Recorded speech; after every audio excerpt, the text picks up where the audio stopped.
Okay, so you guys have seen the thumbnail. Let's talk about this. And you've heard the intro video. So let's get into it. So, as of late, AEW has signed 9 wrestlers. Now, we can also add High-End and her partner to that, Maya World, to that group, but they were already in Ring of Honor. So that's why I didn't really add them so much, but we have to because they're now an official tag team, okay? But they pretty much were already there. So let's go with 9 new wrestlers. This is killing these hating ass WWE lames. It's killing them. Tommaso Ciampa jumping ship. I can say this. Anything that happens that they know either or feel makes WWE look bad, or just the fact that they lose a person. It's funny how they all suggest they go to TNA, a show that's struggling, a show that can't reach their mark no matter what they say. We will definitely sell out a building of 10,000 people in 2025. No, you're not, silly goose. Didn't happen. It's 2026. You failed to do that. We're definitely going to fill out a building of 20,000 in 2025. You went from 10,000 to 20,000 in 2025. Guaranteed. No, you didn't, silly goose. It's now 2026. And all of this was due to what? They knew they had a partnership with the WWE that they had yet to reveal to the public. Let's give the illusion that TNA is on fire. TNA is going to do great things. Not because of what they produce, but because of being stuck under the armpit of the WWE. And none of that happened. We're going to reach 2,000 viewers, a viewership of 2,000 people, 200,000 people every week. Easily. Definitely. No, you didn't, silly goose. It may still happen, but it's not happening right now. You did 173,000 viewership, and then you did 171. We don't know what you did this past week, but we will by Monday morning. So, you always suggest when someone leaves WWE, oh, TNA is a good fit. Of course you think that. Not because you really believe it, but you'd rather they go anywhere. You'd rather they go wrestle for the local Chinese restaurant before they go to AEW because it looks like AEW took one of us. Okay. Powerhouse Hobbs, Royce Keys, he leaves AEW, right? He was even offered more money to stay. Tony Khan has a lot of people on that roster. Okay? You're not always going to see eye to eye with people. And if someone says, hey, how about I pay you? Nah, I'm just going to go, right? You guys make a bigger deal out of something than what it is. Okay, cool. He goes. And mind you, while this is happening, he's one of the trio's champions. Okay? Not sitting out, dusted off somewhere in the sidelines, all home and dusty because he's not being used. Nope, not the case. He wanted more. He wanted something else. No problem. He's gone.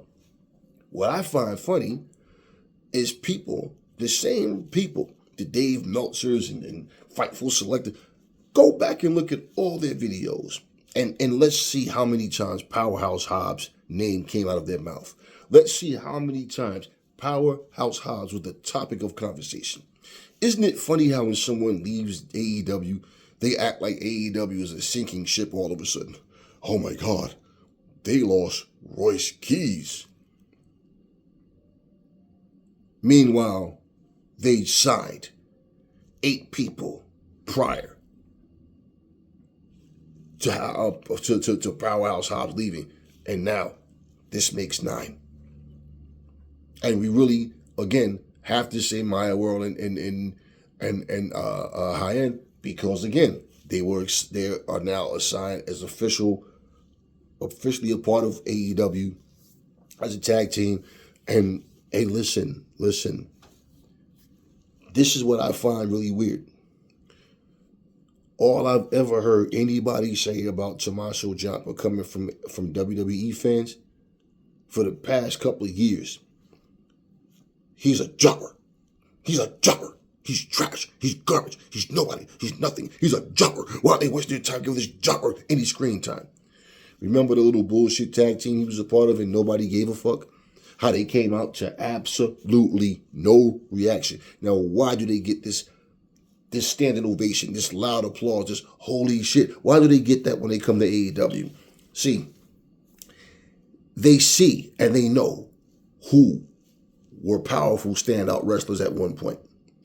And they watched them get buried when they went to WWE. AEW fans are used to seeing people come into AEW and then create greatness. They've seen that. So it's not like, oh my God, we have a treat. We got lucky. No, that's not how they feel. They see this and it's like, well, it's about damn time. It's really simple. We see this in football. We see it in basketball. We see it in sports. Where there's a guy sitting on the bench, that should be a starter. That motherfucker goes to another team and kill the team that he just left when they play each other, right?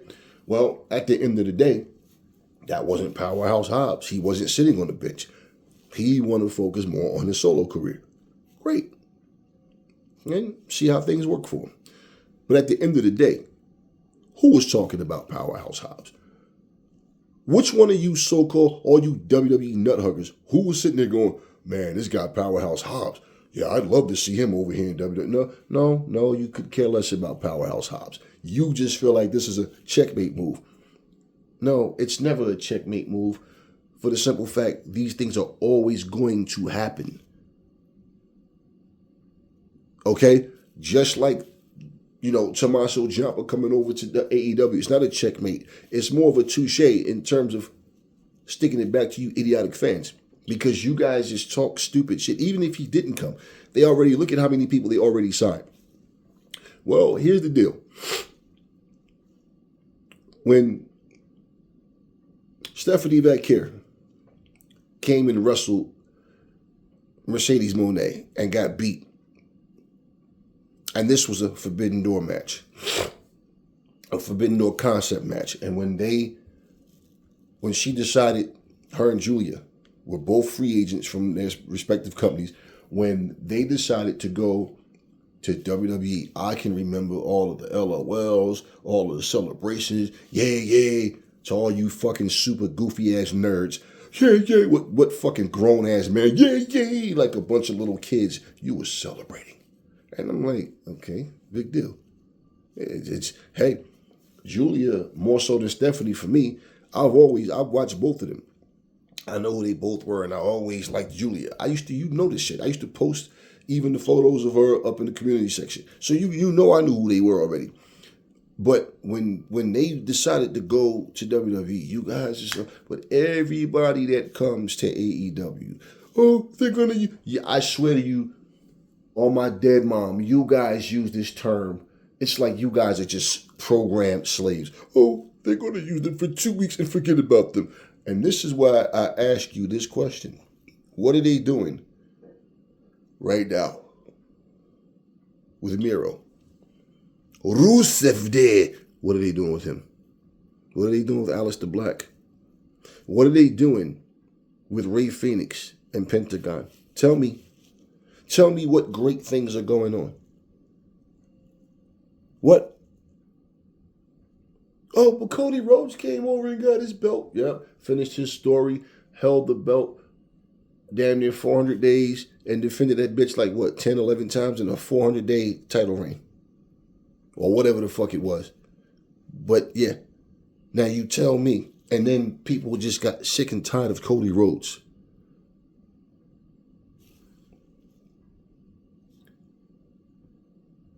For the stupid comment, oh, big deal. Tommaso Ciampa, another 40-year-old comes to WWE, to AEW. Mm-hmm. Now listen up, you little hypocritical bitch. How old is Drew McIntyre? 40. And what is his role right now in WWE? He's a champion, bitch. Yeah. How old is fucking CM Punk? Damn near 50. He's a world champion over there, bitch.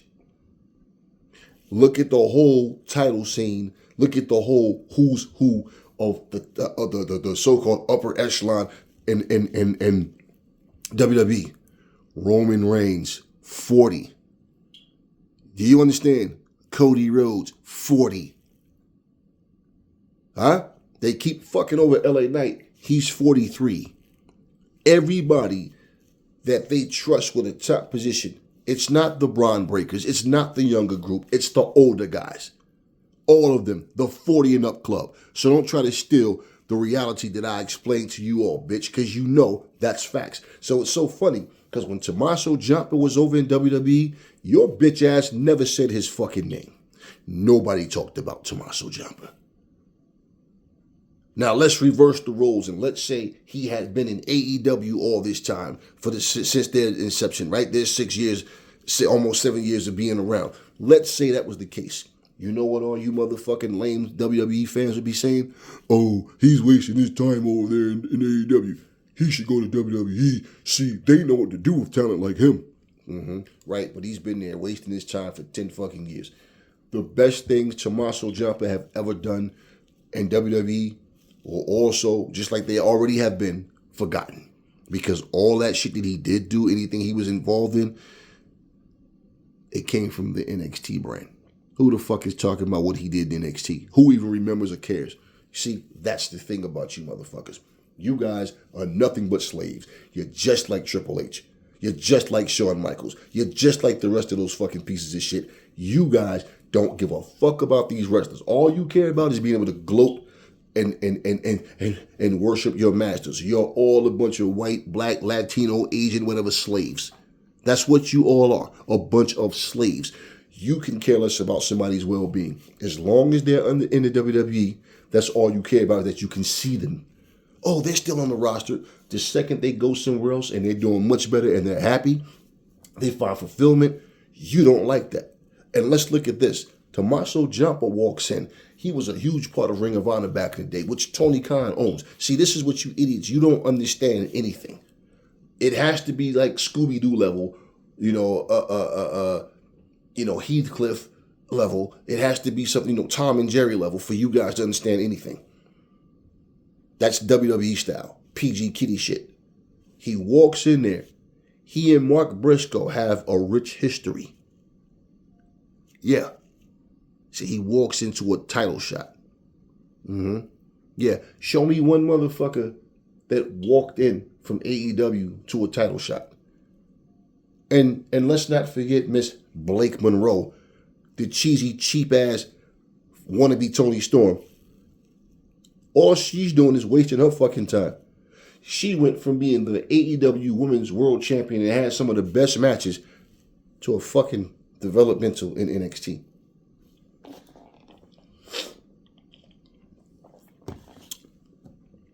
But you guys don't see logic. Your logic is the equivalent of watching two balls of shit being blown around all over the grass in the wind. Who the fuck wants to see that shit? You guys make no sense.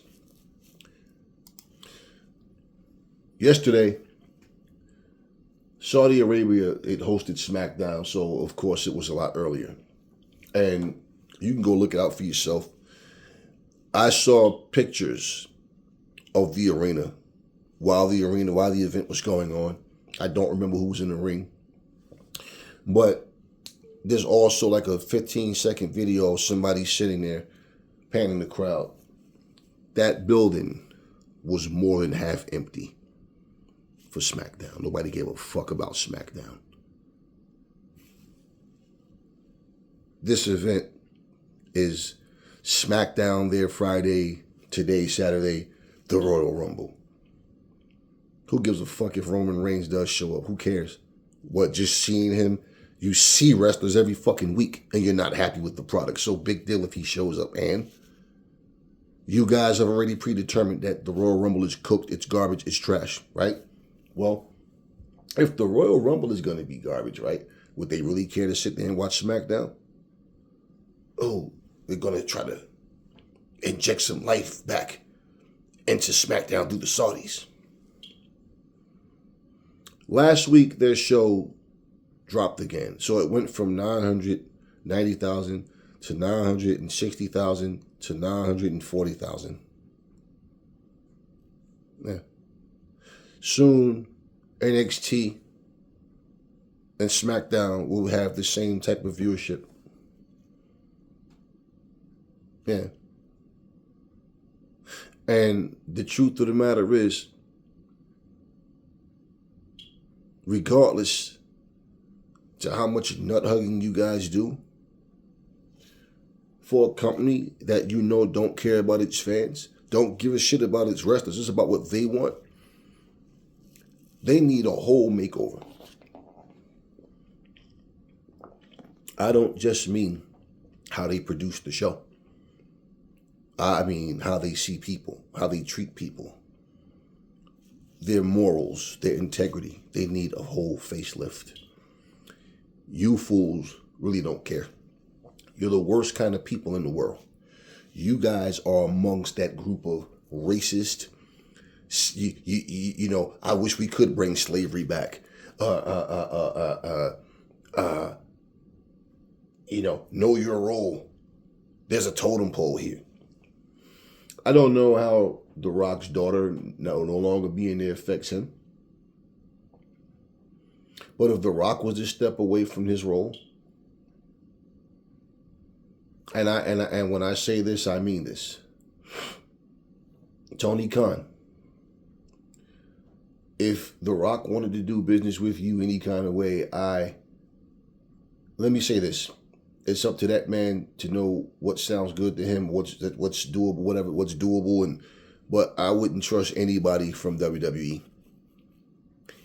I wouldn't.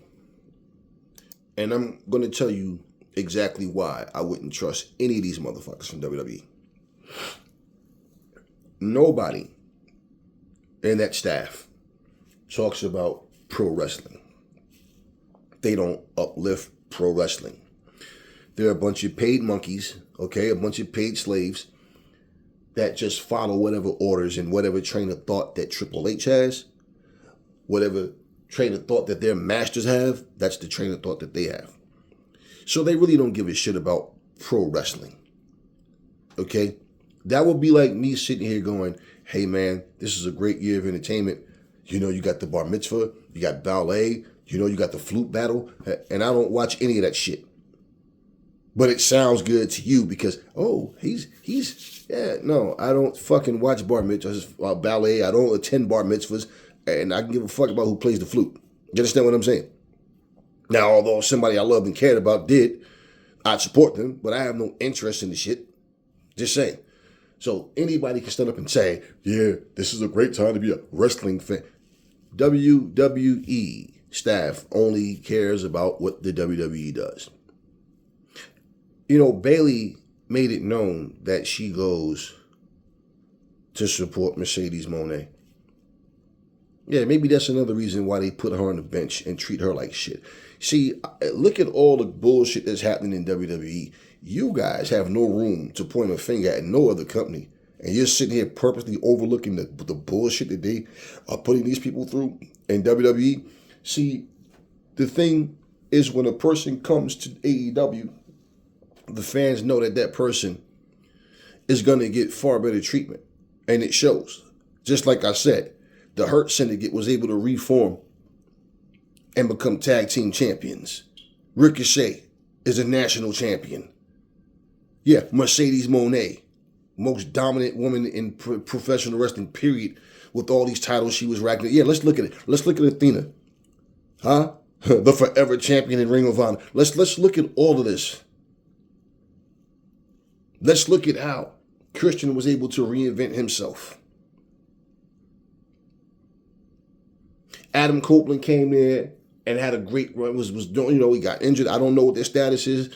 And at the end of the day, it's like the whole point is these people came there and was doing much more exciting things. All they did in WWE is walk out, stand up in the middle of the ring and talk just to be interrupted by some bullshit fucking little feud that nobody gives a fuck about, and the same people are still wrestling a year and a half, 2 years later. It's the same fucking people in the ring. Whether it's a 3-way or 4-way or 3-on-3 or whatever, none of the good guys. I mean, it doesn't, none of this shit is exciting or entertaining. But they'll come there and they'll use them for 2 weeks and forget about them. Right, like everybody I just named. Right. You see, this is the thing. You don't want to see a person really thrive. You don't want to see professional wrestling really thrive. And even if you do watch some indie shows, it's because of some name that somebody told you to look for. Because that's who you want to see in WWE. You guys don't give a fuck about pro wrestling. You're just like the WWE. And if you guys had any power, you guys would act the same way. If you can't beat them, join them. Let's become a bunch of racist ass, all I care about is money motherfuckers. That you all are the same. That's why you can tolerate and put up with them. Vince Russo said something the other day, and I agree with that shit. He said, why the fuck do you guys still watch? And I'm like, yeah. Because all you do is complain every week. And what indication do you have that anything is changing? I don't give a fuck if they were able to get the entire AEW roster over there. It's the same lame writing, the same bullshit. And we handpicked these guys. Let's not forget, Tommaso Ciampa was a guy that was handpicked by Triple H. Your old Big Sniff had made a lot of promises to this guy. Huh? Tommaso Ciampa is one to look for. And what did they do? Do you guys even know that he's been there for 10 years? And what did he do while he was there? Yeah. And look at the clever thinking. We know Mark Briscoe and his brother was a huge part of Ring of Honor for years.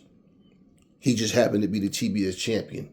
And the guy who he has a rich history with comes out and answers the open challenge.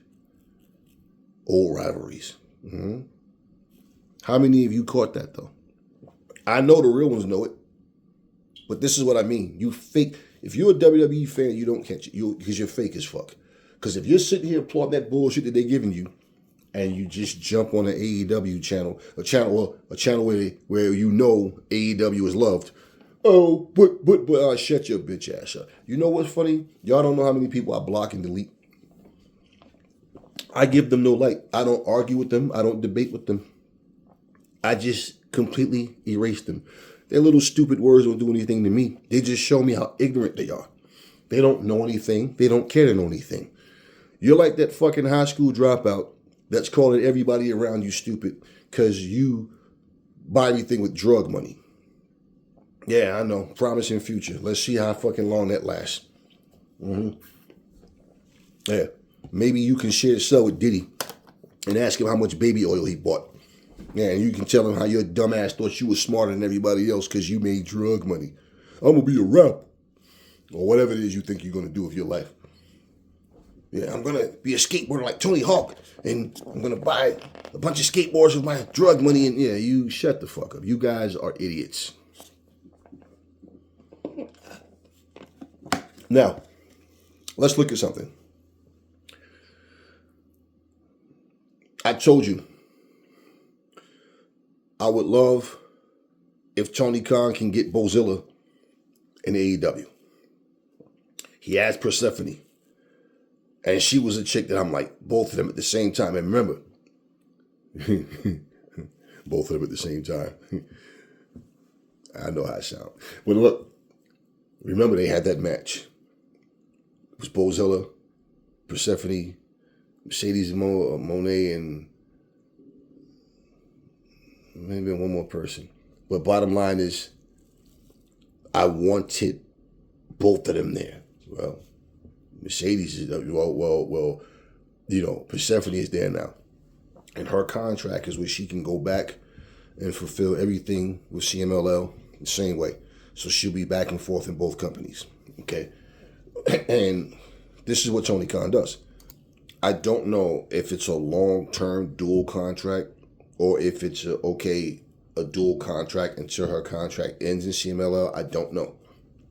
But more than likely what happens is this. she won't be in any storylines that she can't fulfill. So you'll see her in Ring of Honor when she's able to take on the bigger, more long, progressive storylines. That's when you bring her in. Now she's being seen in front of that AEW audience, and they all know who she is. And that's the whole thing about it, man. You guys don't understand grown-up programming. Even Eric Bischoff with these old head motherfuckers, they don't understand shit. Everything that they think about is some shit that they would have done back in 1990 something. That's what I'm telling you. Shit that didn't even work then. They don't understand the fact that, look, when you see someone, they make a company, and they do things the way that they see fit. You don't think Tony Khan is paying attention to what's going on in pro wrestling? Of course he is. He just doesn't have anything to say about people in a negative way. He'll defend himself and his company when people try to bash him, yeah. But he's not the kind of person that bring up people and just say, no. It's not what he does. What buildings do you see Triple H show up in and pay homage to wrestlers that paved the way for his bald-headed ass and everybody else as well? No, it's not what they do. Because why? We're the WWE. We're too big to do that, man. We don't pay homage. People pay homage to us, nigga. That's their mentality. I listen to different things that people say. I watch how things go, right? Let me explain something to y'all, man. People just talk. They're full of shit. There's no meaning to anything that they're saying. They're just talking. You guys don't understand who's who. You guys cherry pick who you want to cheer for. You guys are selective with who gets a pass with doing the same asshole type shit, like all of these different things. AJ Styles has made it known WWE's in his veins, more so than TNA, right? If his last match ever in the professional wrestling ring is tonight, right? Do I personally care about any of this shit? No. It is what it is. But let's look at his send-off. To say it ended where it started for him. Now his story is complete. Cool.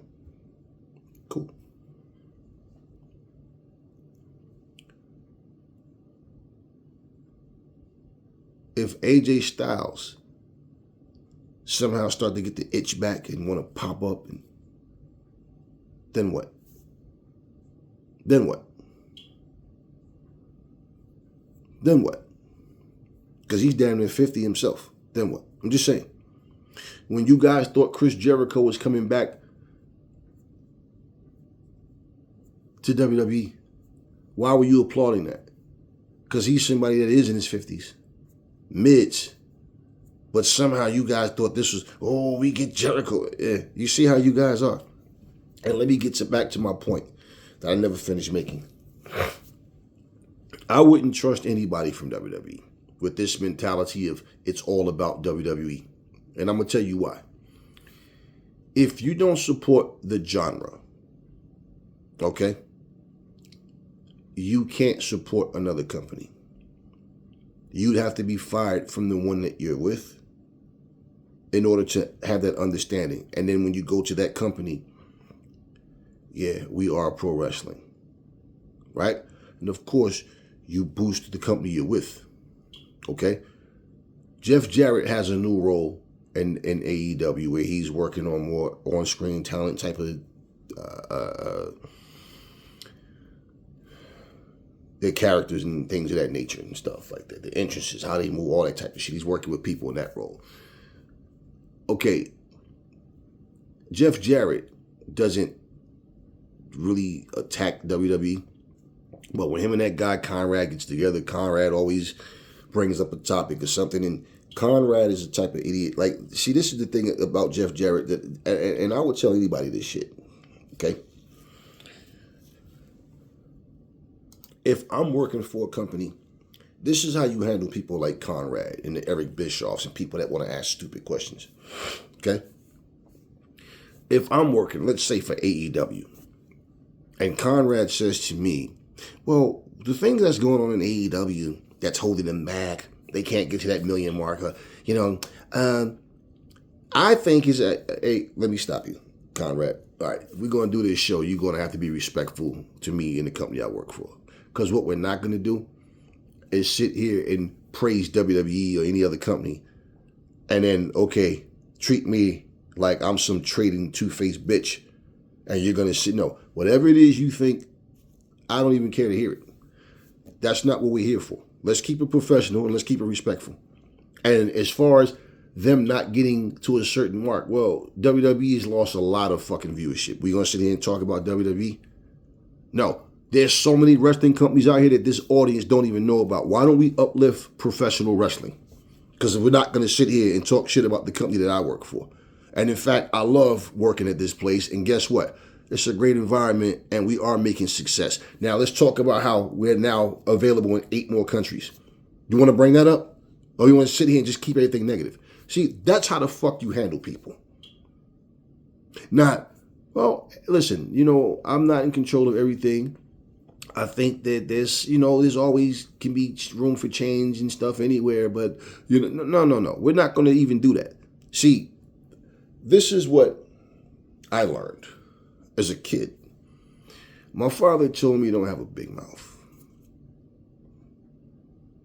Me and my father are opposites in a lot of ways. I mean, he's older now, so he's, but my father talk real loud, get angry real quick, Now, yeah, I do have a temper. I don't take shit from anybody, but at the same time, I'm not a big talker. I'm not you understand what I mean? I see pettiness and shit. The one thing I learned about people is people think the loudest people in the room are the toughest ones. And the truth is, they're the most insecure, unconfident motherfuckers there.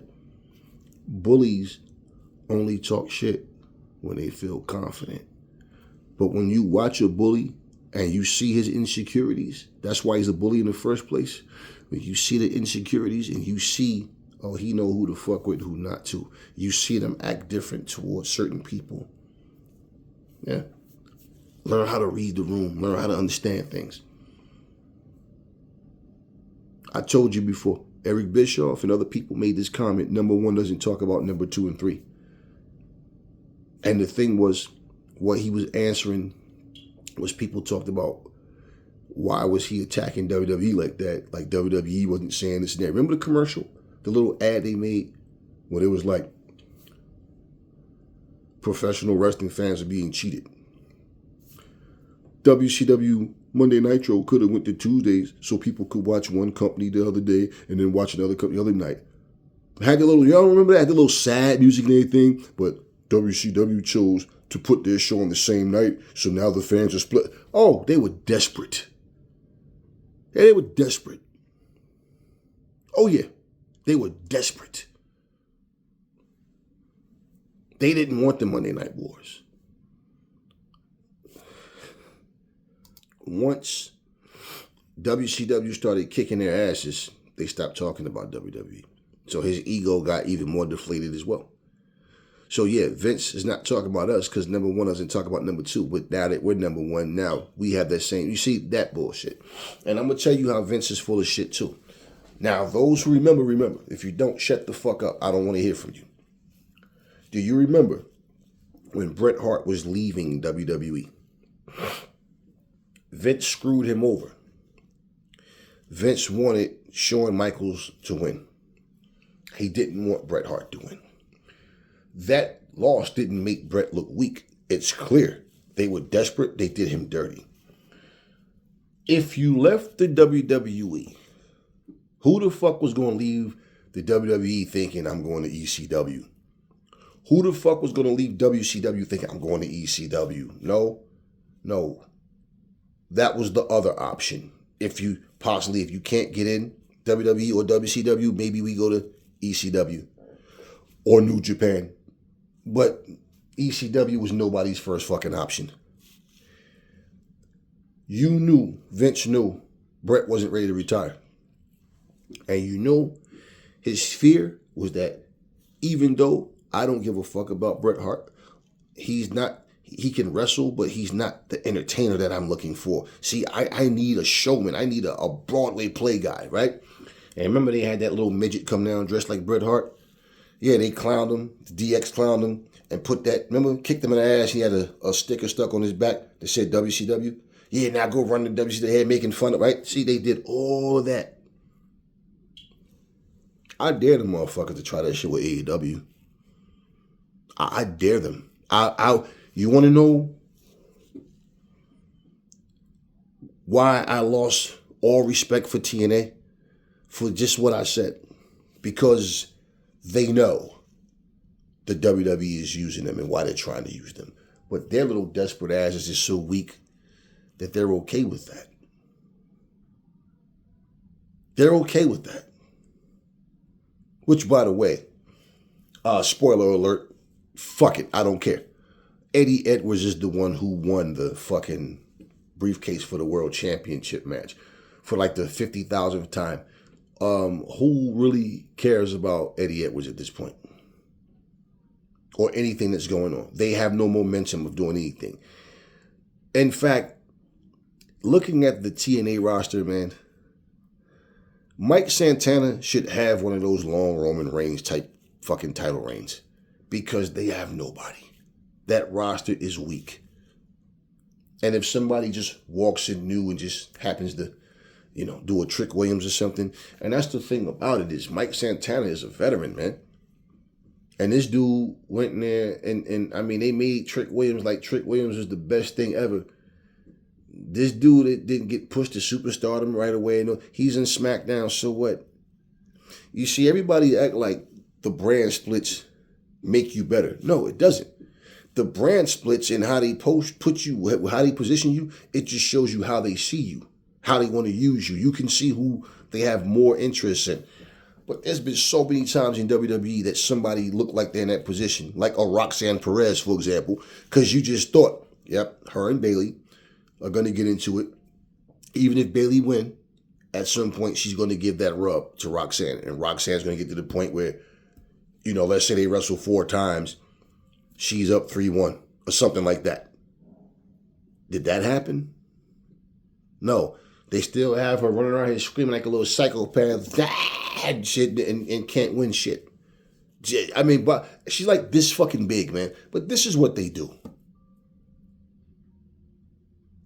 This is killing these hateful ass WWE fans because they're wanting so bad to see messages saying the AEW struggling without Hobbs. Nope. Hobbs is gone. Guess who's in? We got the Rascals over here. We got Persephone. We got Jake Doyle now. Oh yeah, got Mascarado. We got all of these different people. All of these different signings. El Cicero, full-time, AEW, part of the Don Callis family. But yeah, we're just going to focus on one guy leaving. Hell, I even seen, what's this guy, Nick Bostic or Biostic, how do you say his name? Yeah, he was in charge of the video games and this and that, and he was, okay, so he's gone. Now that's why I posted about Ava. You see, because this is my point. The posts are one thing, but when people take to their social media, they go to their podcasts or their YouTube channels or whatever, the TikTok, the Instagram, and they want to make videos and talk about it like it's the end of AEW. Everything that happens, it's the end of AEW. Really? That's what you guys want. And you want to know something? I'll bet most of you WWE fans are probably Christians too. You're probably so-called religious people because you're the most evil motherfuckers in the world. All y'all do is wish hateful things on people. But you know what happens in life? You wish a company go out of business, then your mom dies. Yeah, you wish hateful things on people for no reason. You just wish hateful things on people because you're such a slave to your master. Then all of a sudden, your 2-year-old daughter gets sick, get a disease that you can't get rid of, and she dies right in front of your face. That's what happened to people like you. People like you deserve what you wish on others to happen to you, to happen to your loved ones. That's what needs to happen. It's no different from You get caught robbing somebody's house, now your ass do time in prison. Yeah, you wish things on people, what goes around should come around. That's what should happen to all you motherfuckers. I look and I go, damn, you look. Let me tell y'all something, man. Nick Foley walking away, it's like, yeah, he told why he walked away. So he may never be welcome back. I wouldn't want to go back. And that's why also I wouldn't trust nobody from WWE to come a part of my show and so-called give their vision and we put our heads together, because I feel like all these motherfuckers, once they leave the WWE, they're damaged goods. Writers and whatever the fuck, they don't really go back. The wrestlers, yeah, they'll go running back. Sometime maybe announcers, but they don't really, once these people that work behind the scenes, they don't really usually come back.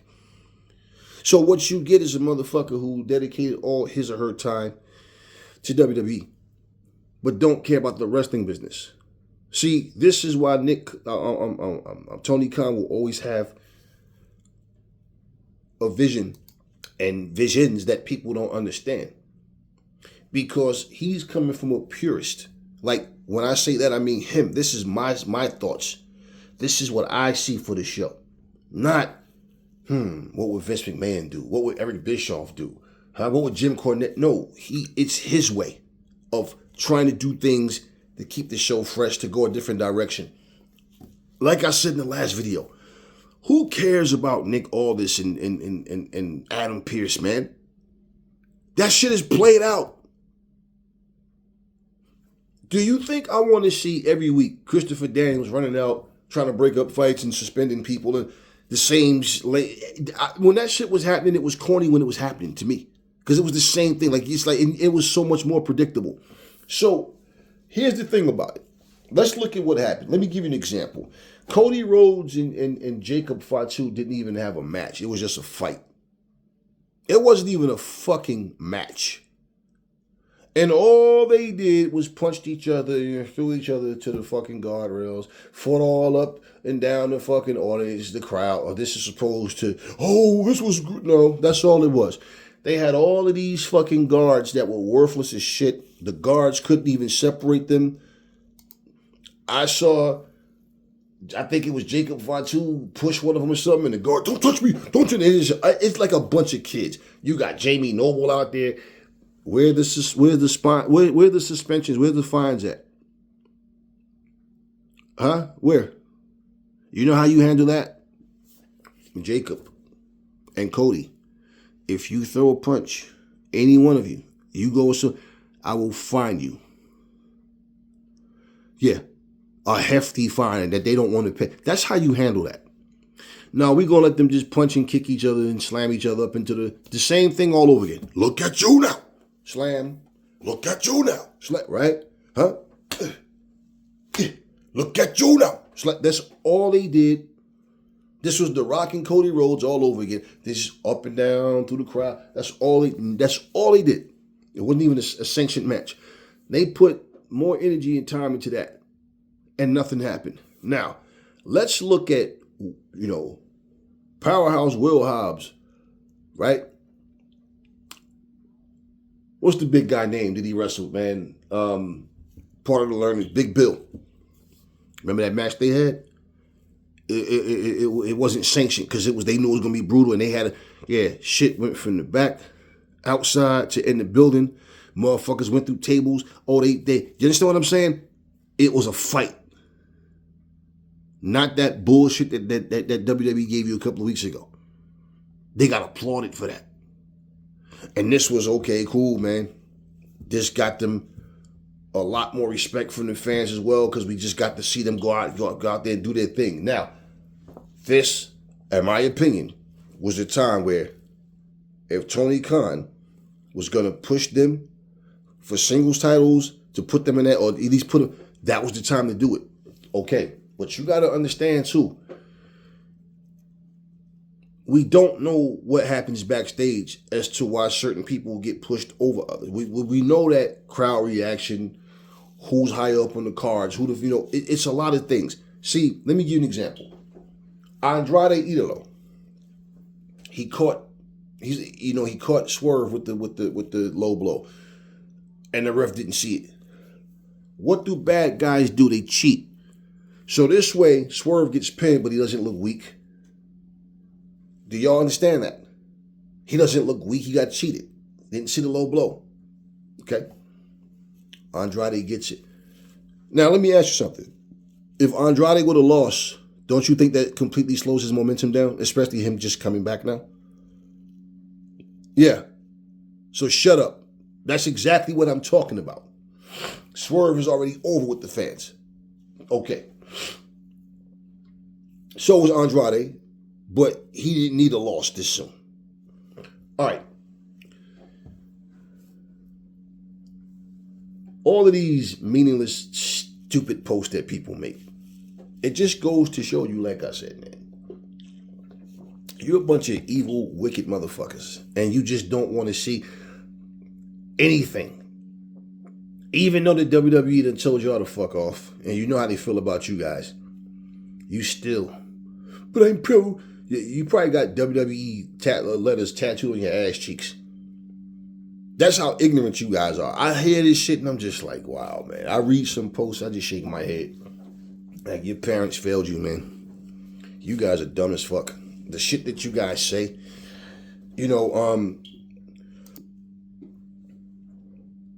don't hire anybody, Tony Khan, that's coming to your company just for a big paycheck, but don't care about AEW. When you have a different vision than the old timers, that's what the old wrestlers say. Oh, it's disrespectful when you come into a room and, you let the veterans guys, you get up and give them, man, fuck you. I see Ric Flair old ass come in, fuck you. You better find your own seat, bitch. I was here first. I'll beat your old woo ass. I'll knock the shit out you. Fuck out of here with that goofy shit. Oh, it's called earning your... Now, fuck all that.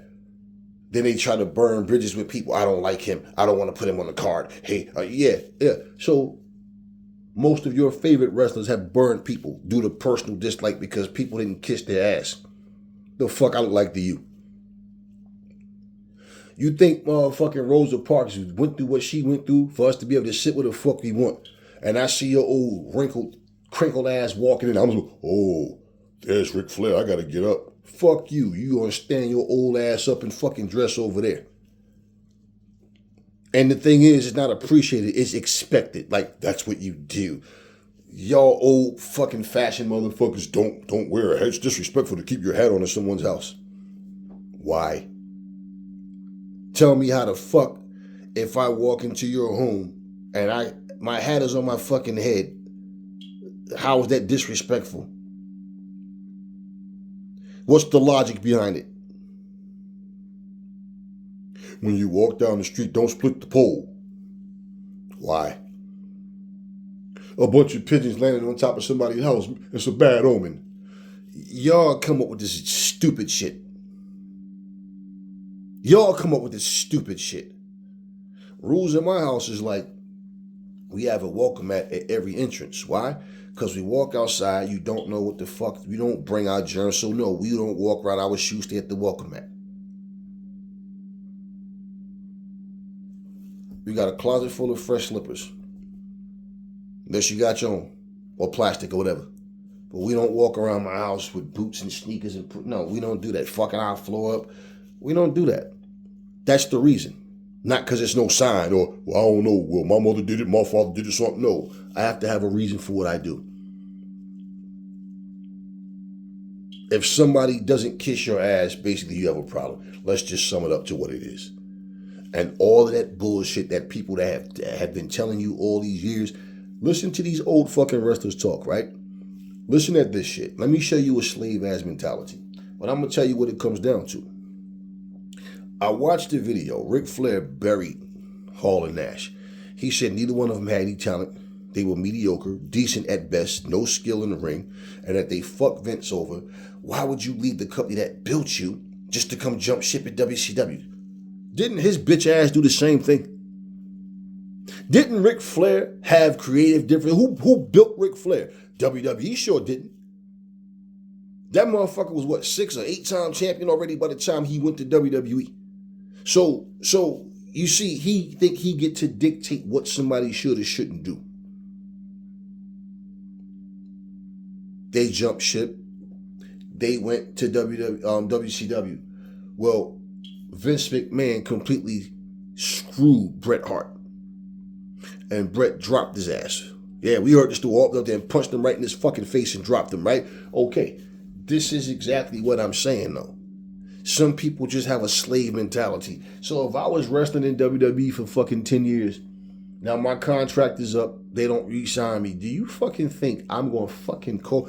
Hey, Vince, listen, I just want you to know that AEW is interested in bringing me in, and I'm just asking for your permission. Get the fuck out of here with that slave-ass shit. Man, fuck you. You didn't think enough to keep me when you had me. Now I'm supposed to fucking run to you and ask for permission? Are you shitting me? I'm a grown-ass man. Well, sir, is it okay if I goes to AEW to feed my family, sir? Cause you fired my black ass and I don't have no ways of income now, sir. So I'm begging your mercy, sir. Can I please go to AEW? And I promise to tell that Tony Khan, don't use me properly. Don't make me champion. Don't do all the things that you didn't do. So I can suck and stink. And just make me popular enough that you want me back, sir. The fuck I gotta be calling you. I ain't asking you shit. The fuck out of here with that slavery bullshit. Oh, the boys in the back here. Right. Yeah. Tell you what, motherfucker, I can fight for real. Fuck all that fake wrestling shit. I can fight for real. So any one of them motherfuckers, oh man, you better, yeah. And I'm not no little small fry guy. I can fight for real. I wish a motherfucker would, oh man, you see a man come in the back, fuck you. That's what you guys are more fucking focused on. It's okay if a company decide to chew you up and spit you out and fire your ass, but it's not okay for you to decide you want to leave. Ric Flair's a fucking slave, man. All of them motherfuckers. I see him and Mike Tyson smoking weed, getting his old ass. And I'm just sitting here like, I look at these guys, look at all the fucking stories we hear about Ric Flair. Owing people money. Every time you see him, somebody say something about him, his feelings get hurt, he's crying and shit, always crying. And I just looked and I'm like, okay. Now, Tony Khan is big on Ric Flair for whatever reason, but fuck Ric Flair. I'm just being straight up about all of this shit. I don't believe in that traditional bullshit, man. Oh, when you leave, you automatically supposed to lose. It depends on the circumstances. The situations are different. And then when you already know the outcome, just to say, oh, but you still didn't, you don't want to see the match. But what if the match sucks and you knew the outcome? Then what? I mean, it's just so many things that people try to hold on to that fucks the business up. But the things that they could change that make the business better, nope, let's just keep the same traditions. You walk in the fucking room and I'm sitting in the seat, I wish you fucking would look at me like I'm supposed to get up. Same way, I'm on a bus. Especially in this day and time, as fucked up as people are, I don't ride public transportation, but you know what I mean? It was times, I remember a couple of times I seen somebody really elderly, and I get up and offer my seat to them because they were older people. And I remember one time I got up for this one dude, and this motherfucker, I said, "You're welcome." And I looked at him and I said, when he's getting off, I said, if I knew your old ass was so fucking miserable, I'd have kept my ass in my seat. Get on this motherfucker again and they don't have what he said, right? And I remember one day I was on the bus. I was like 17. I was 17. And these guys, like, there's a group of people like, oh, remember that old guy? You was on there because, you really see the same people when you going back and forth to work. You be like the same people and shit. Doing the same thing you doing. It's like, I met people. If you grew up and you ever took the bus or a train, you seeing some of the same people often. And you're like, you even became friends with people that way. That dude, he was on the bus and said that this motherfucker was like, yeah, you fucking niggers don't like to get up when people get on the bus. And then say, this dude, he had like 3 people, dude knocked his ass out. And said the motherfucker fell into where the stairs was, and then the door, and that motherfucker slid out the damn bus. and it wasn't where he was supposed to get out. This shit, this dude was like, yo, let me, yo, he might need help, man. And he said, motherfucker went there and took money out of his pocket. And, yeah. You understand what I'm saying? Got off the fucking bus. I'm just saying. Also, that's why he ain't speak. That's why he ain't say thank you, because he was a fucking racist. Yeah, and this is the shit I be talking about with people, man. People are so fucked up. That's why, see, good people aren't fucking yes men. I'm not a nice guy. I'm a good guy. I've helped people in so many ways, but I don't take shit from nobody. So all that nice guy shit, no, I'm not a nice guy. I'm a good guy. Because I will help you. I will stand with you. I will go to the fire with you. But I'm not going to take shit from nobody. So that nice guy shit, no, it doesn't live in me. I'm a good guy, not a nice guy. And all of this shit that I hear people say, and all these traditions and all this, man, please, man. If y'all had it your way, we'd be sitting on the fucking sidewalk selling watermelon. Oh, sir, the watermelon nice and sweet. Would you like a slice, sir? It's only 50 cents. Well, and for you, sir, I only sell it for 25 cents. It ain't gonna help me none. But hey, at least I get to see a smile on your face, sir. That's what the fuck a lot of y'all like. Just a bunch of yes men, a bunch of slave mentality fucking yes men. So no, I'm not a slave to nothing. I'm not pro AEW. I'm not pro CCW. I'm not pro ACW. It ain't about that. I like AEW very much. I love watching it. They give me no reason to not want to watch it, but it's not about what they want. It's me. Do you ever see me walking around? Everything is AEW merchandise? No. It's like the show. Yeah, I buy their pay-per-views on Max. Just like I did with TNA. I never was the type to really, I told you guys, growing up watching WWF, and it became WWE, I never cared enough about WWE, man, to order shit. We used to go to the video store and then order like the home video shit. One of my partners, he died a long time ago. He used to order WWE shit. He'll call me, come on, come watch it with me, man, whatever and shit, whatever. But, that type of shit. Then, like I said, they always had certain wrestlers that I like. But the company itself, how they package, a bunch of corny shit, man. Motherfucker, I grew up in the hood, man. We don't be doing corny shit like they be doing, man. We don't, you understand what I'm saying? That shit that they was doing, I'm sitting there like a bunch of clowns, a bunch of goofy shit, just corny shit, man. And it just didn't feel like, but there was certain people that we did, all right, he's cool, she's cool, he's cool, all right. We just never, the WWE just never did it for us.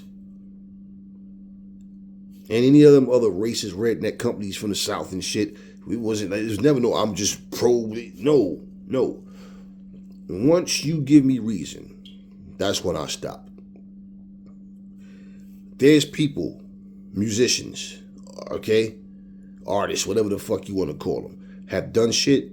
I went right in my phone, delete. Nah, I can't be a part of this shit.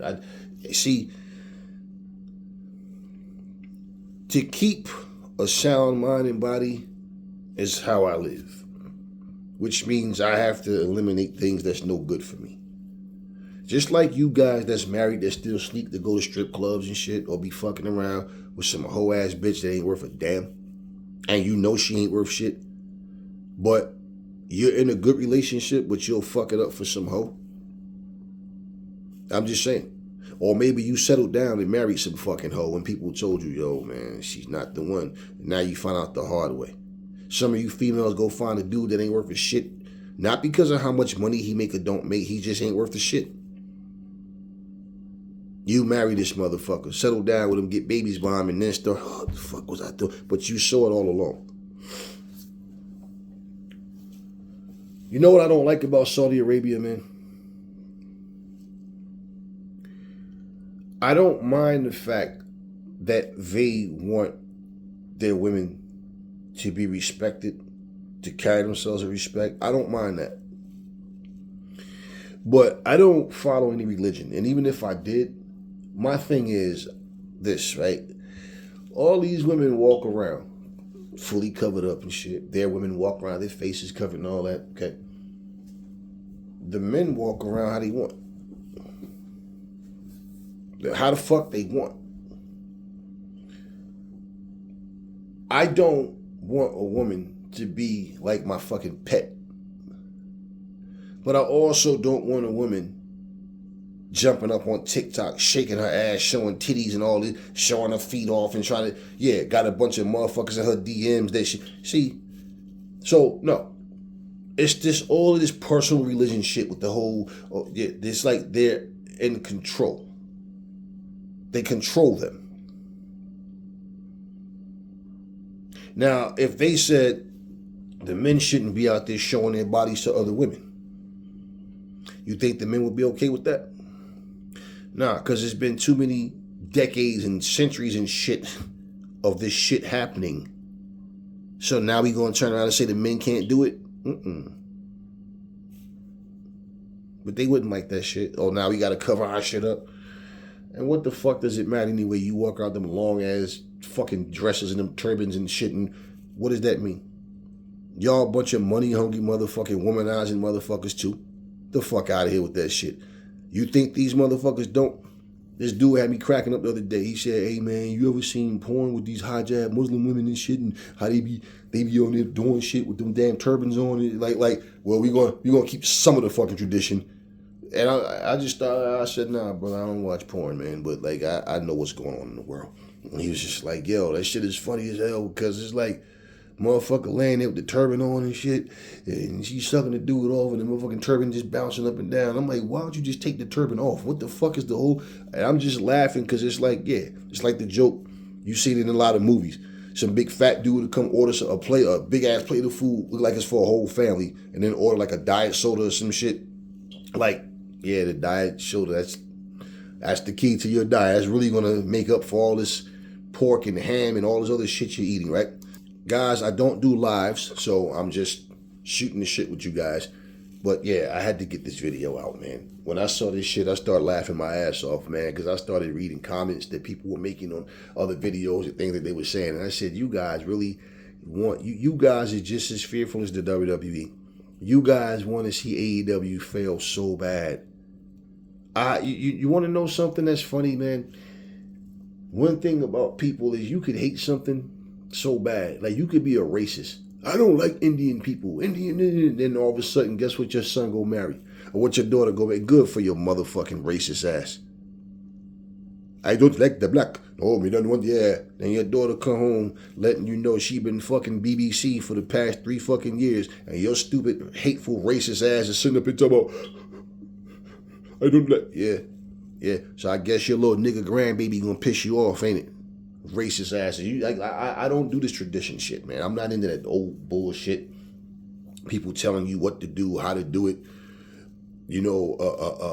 People sitting up here telling you, hey, you're supposed to do this and that because my religion says, oh, we this and we have to pray. Don't invite me to your mosque or to your church, because I'll get on that microphone and I will pray.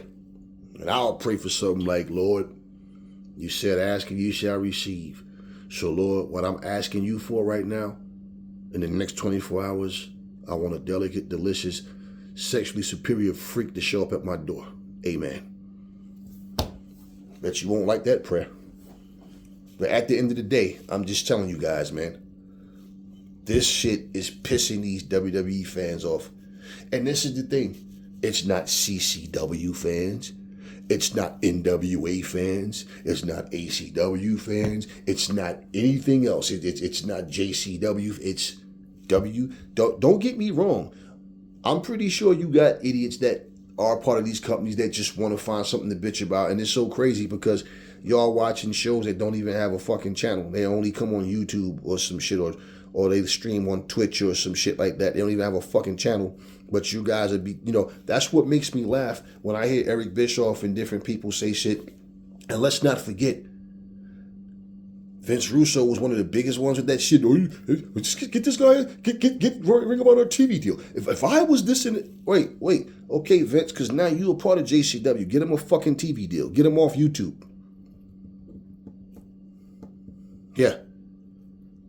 But it's always these WWE fans that claim that they don't watch nothing but WWE. How could you hate something? This shows you the level of stupidity. How could you fucking hate something that you don't even watch?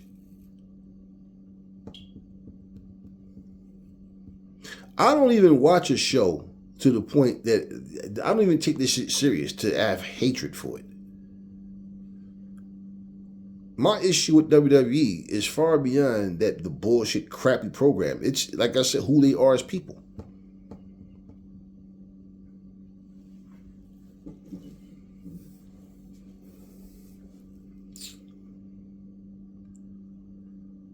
Tomorrow is February 1st, right? Which means Black History Month starts. We know how Donald Trump feel about black people. You know how he feel about black history. Yeah.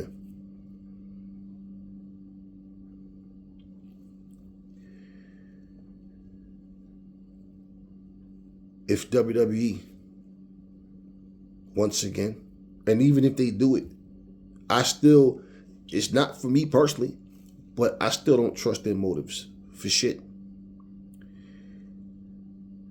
But even if they did it, they don't mean it. It's all about business. And the fact that they sign all these black people, putting the black people on the roster now to try to shut y'all up, I would still see it as a business move because of the pieces that's there. So I'm not reaching for shit. No. But if they, once again, don't honor Black History Month, they got no fucking problem making a fucking ad and constantly telling you about who's starring in some fucking Netflix film or who. If they go through February like they did last year and not honor Black History Month, they don't fucking salute Juneteenth. They don't fucking salute Kwanzaa like they didn't. And these Bianca Belairs, the Jade Cargills, the Royce Keys, yeah, the trick where all these motherfuckers sit back and don't say shit because, hey man, I got a job. Y'all are straight pussy. Y'all are some weak bitches. Because I'm going to tell you something. Nobody of no other ethnicity is going to fight for you. And they damn sure not going to fight for you harder than you should fight for yourself. But anybody that's not racist should be making noise about that. Y'all not going to salute Black History Month, man? Huh?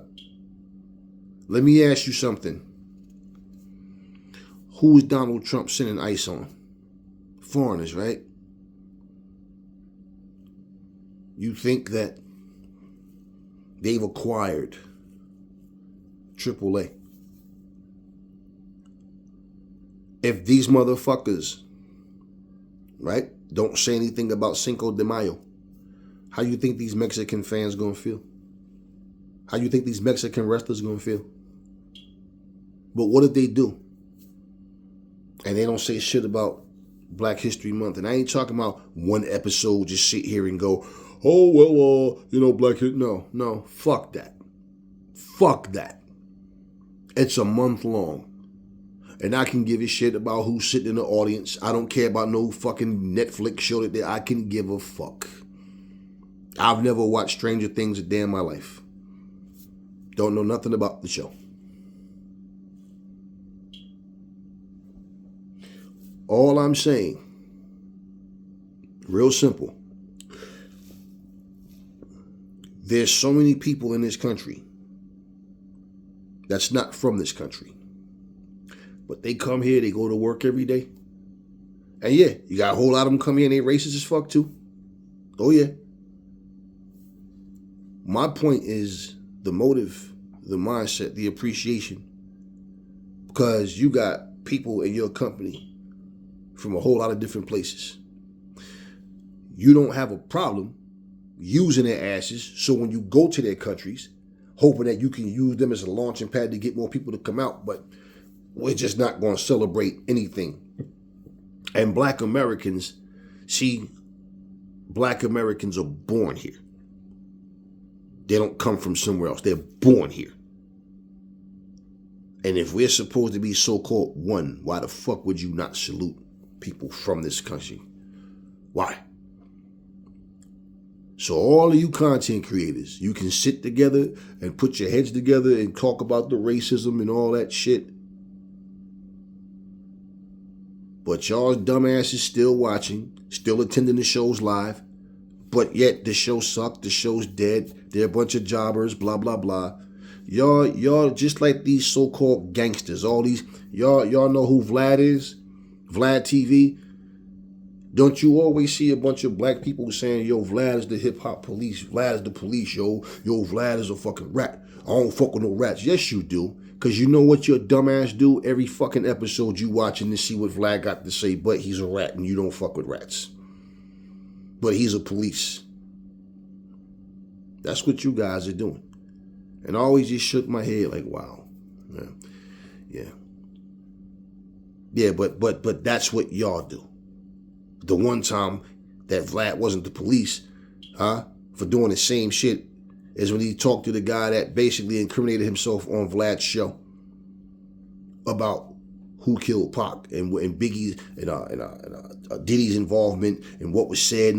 Because y'all love Pac so much. That's the one time him being the police. He wasn't the actual police that day. Y'all got a criminal off the street, right?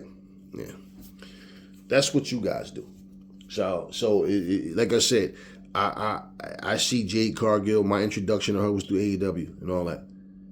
But if y'all sitting here making all these videos every week complaining about the racism, complaining about the hatred, the lack of using black talent, and like I said, until black wrestlers are in everybody's top 10, top 15, top 20, just like Stone Cold and the Ric Flairs and the Shawn Michaels and the Undertakers, until black wrestlers are viewed that way, and you're just happy just to see a motherfucker come out talking like a pimp, wearing them weird ass clothes and platform shoes and all that goofy shit. Okay, cool. But until they're viewed that way, what's the real progress? Oh, we just put a couple of black people on the fucking TV screen and throw that fucking belt on their fucking shoulder and just have them come out and talk some shit, because, that's how it is. Give a motherfucker a little bit of something and they think they made it. They think they made it, man. So the way I see it, let's just be real, man. If you go from being a field nigga to a house nigga, you still a nigga. Somehow you think that having the word nigga attached to you, it matters what grade of a nigga you are, huh? Fools, man. Fools. Y'all are fools. And I'm going to tell you right now, I don't give a fuck that Jade Cargill is there, Trick Williams, any of them. If them motherfuckers let this fucking company, that's why I said it's funny, Sami Zayn, a white man, was the only one that spoke up and said something last year. Mick Foley, a white man, said, fuck this, enough. I can't deal with this Trump motherfucker. And I don't know why the fuck my coworkers still doing it. Yeah, two white guys. What the black was doing. Shh, we can't say that. Our skins are black. We say that. Massacre on fires for sure. Yeah. Because they know that y'all will settle. Y'all will settle. What, Jade Cargill feel good because they let her wear her little Jamaican colors sometime? So?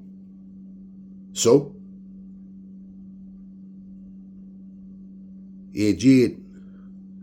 You know what happened? If you disrespect the white man in WWE, them will beat you, The fuck out of here, man. Y'all understand. I know the real ones get it, but it's always the same goofy motherfuckers all year long with the same shit. And if none of these black fucking wrestlers stand up and say shit, hey, Royce Keys, you done went over there and jumped ship. Y'all don't say nothing, and y'all gonna let these motherfuckers. You can't come to me. And first of all, I bet you they don't even do it on backstage. But you can't come to me and say some shit to me behind the scenes that need to be said on camera. It's just like if a motherfucker got mad, fucking nigga this, nigga that, then see me, hey man, I'm sorry, man. Nah, bitch. Apologize. Yeah, I'm sorry, man. Okay, now your punk ass said this shit online, right? So here's the deal. You gonna sit your bitch ass in front of your camera and you gonna make that same apology to my people. And if you don't, I'm gonna beat your fucking ass right here. Simple. Y'all sit back there. Oh, what logical explanation could Triple H and them give you? Well, we don't want Triple H. We don't want Donald Trump to get upset, man. He's racist, man. I'm not though. I don't see color, but I love you black guys. I love you niggers. I mean black guys. Yeah. What are you going to say? And y'all sit back and just take this shit? Y'all sit back and see these motherfuckers are not saluting our people, man. We are part of this fucking company. We are part of this country. We're human beings before anything else. Fuck all the entertainment shit. We're here. And we're also a part of the reason that people are showing up. Maybe that's part of why the ratings went down as well. Not because Jay can't wrestle, because Jay knows how to wrestle. Maybe they just don't want a nigga as a champion. And like I told you, let's see this happen. Let's see Jade hold a belt. Let's see Carmelo Hayes hold a belt. Let's see Trick Williams hold that World Heavyweight Championship. Huh? Yeah, let's see Hobbs and say Oberfimby will come to tag to there. Let's see all black dominant and let's see. I'm willing to bet you, any one of you, put your Cash App up. I'll put mine up. I'm willing to bet you, if that happens, those ratings are going to go down even further. Because don't nobody want to tune in and see why the fuck they got all these fucking black people running around. All this shit is not. And y'all know that shit is true. So you go run into this company. I'm going to tell y'all something, man. This is why I question people's street credibility too. Because even Powerhouse Hobbs, I remember him talking about being from the streets and this and that and all or whatever, right? You know he got that bum ass knee too. Let's not forget he got that bad knee. But Powerhouse Hobbs, you don't see Booker T for the sellout that he is, man. So I don't give a fuck about your relationship with him. If a motherfucker is telling me, yo, you should come to, now look around, goddamn, man, SmackDown having all these half-empty buildings, but nobody's talking about it.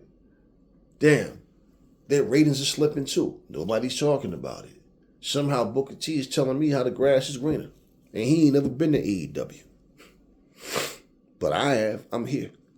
Tony Khan is good to me. He's good to the wrestlers. He's good to the people. But I want more, and Booker T is telling me what's going on over here, and I'm going to listen to him.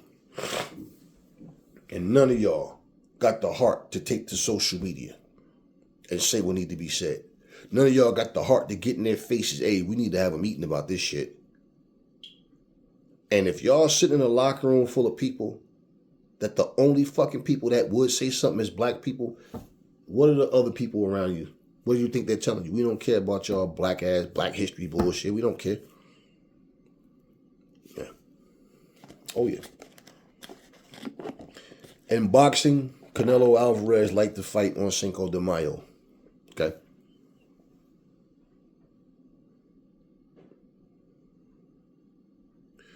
Business strategies, people will make things happen at certain points in times because they feel like, hey, this might be the time to attract more people.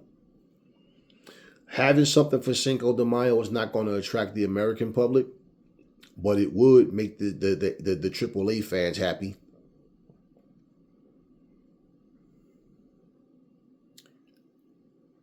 My point is, if there's no effort, there's no attempt, and fuck, if they want to make it happen, they could. Look at this trash-ass Saturday night's main event they just gave y'all. Huh? Now, everything with John Cena's died down and went on, right? Did y'all even know that there was a Saturday night's main event? I don't even give a fuck about it. But I happen to see the shit pop up on my feed. Yeah, and they gave you this trash-ass Saturday night's main event.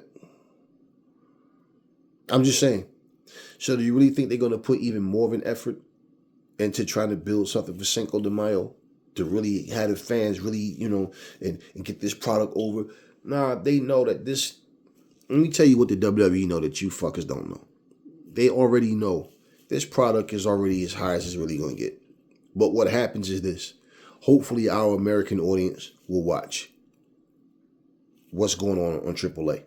Because we already know that the Mexican audience is watching Raw and SmackDown. See, we already know that. So what happens is our audience will be familiar with the luchadors. Because luchadors in America just don't really pop like that. Not in this company. So what happens? When they see these motherfuckers, they'll know who they are. And they'll be really, they'll accept the fact that, hey, we got some luchadors. Let me ask y'all something. Is Iguana Man working for you? How much do you think this motherfucker weigh? About 120? Stupid ass outfit, dumb ass gimmick. But that's what your company's giving you. And y'all got the fucking nerve to try to say anything negative about AEW?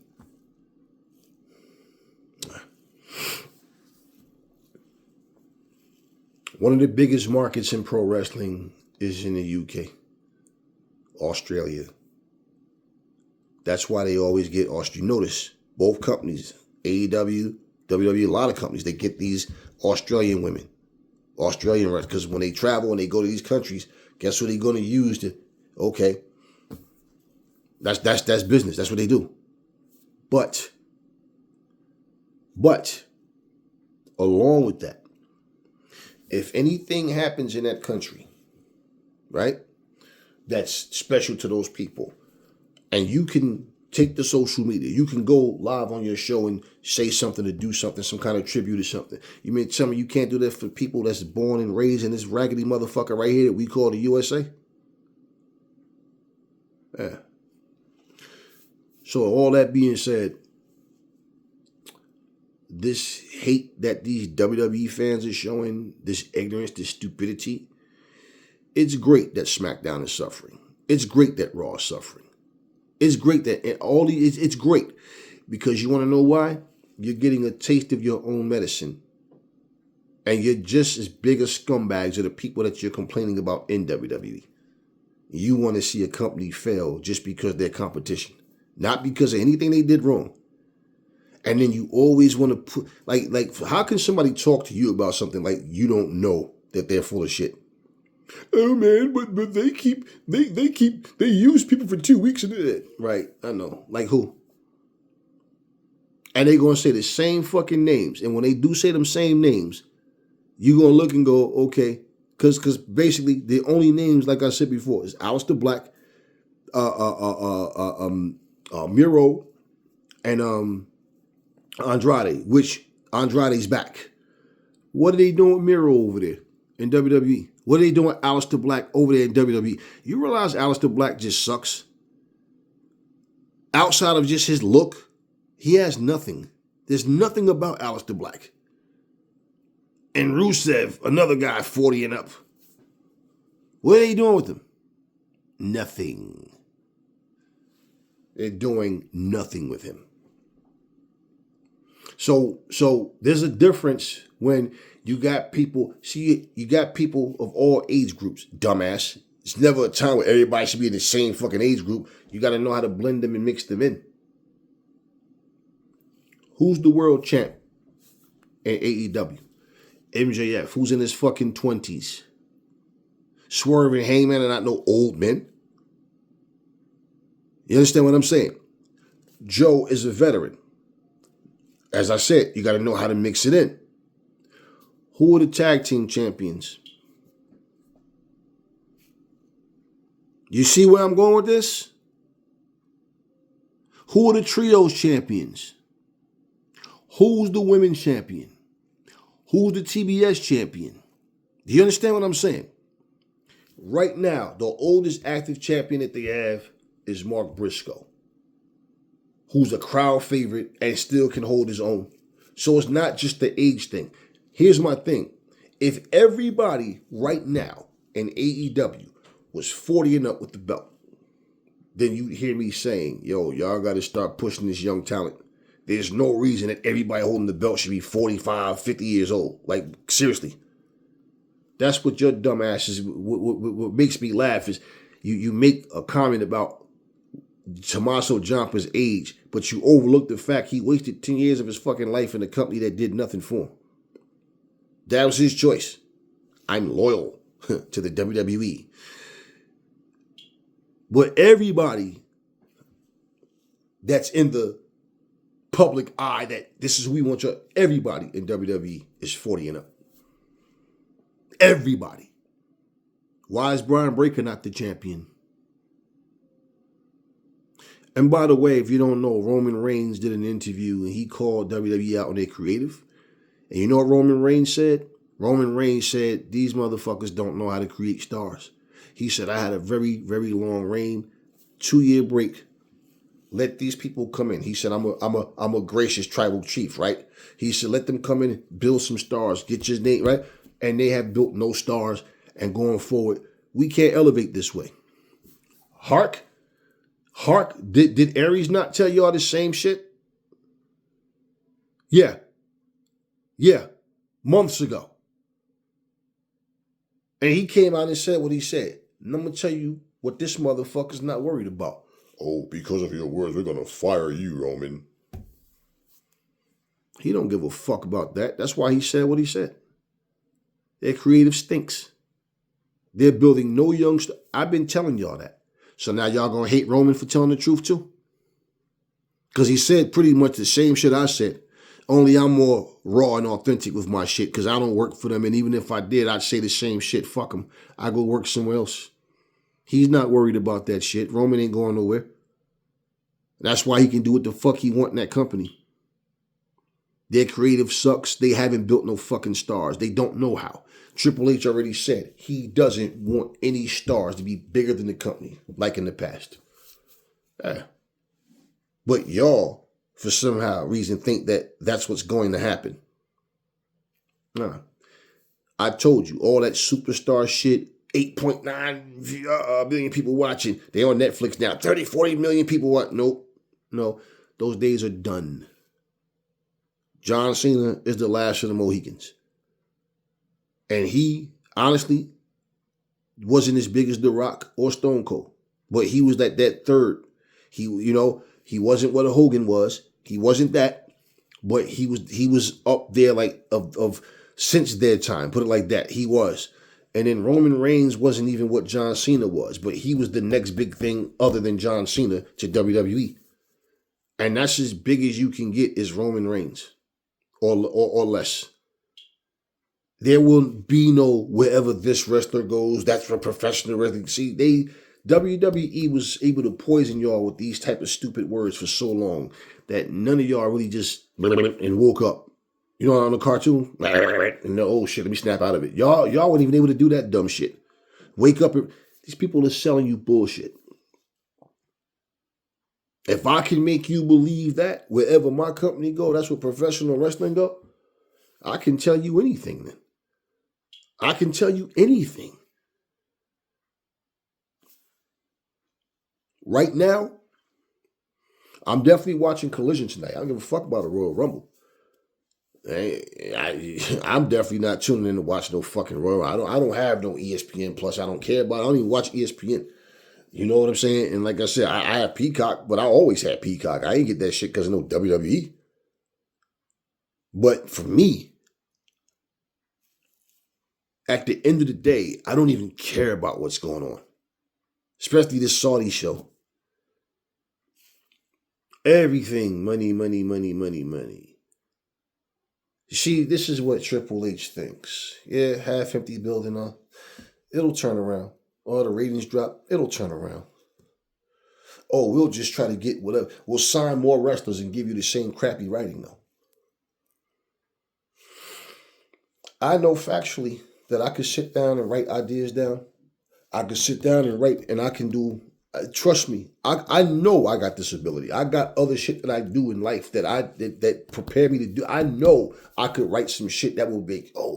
Now they got to go in there and convey this shit. This is why you got to have people work with the wrestlers. No, I need you when you say that line. Your face got to be like this. I need you standing here. Right? I know this shit. That's why I said when I see lazy ass writing, it's like, come on, man. That's what you come up with. This is what you come up with, and this shit is not even. Sometime, man, you know what you could do with WWE? You could have the wrestlers come out and do segments, and you can take the theme song from the video game The Sims. That's what it reminds you of. Just have those.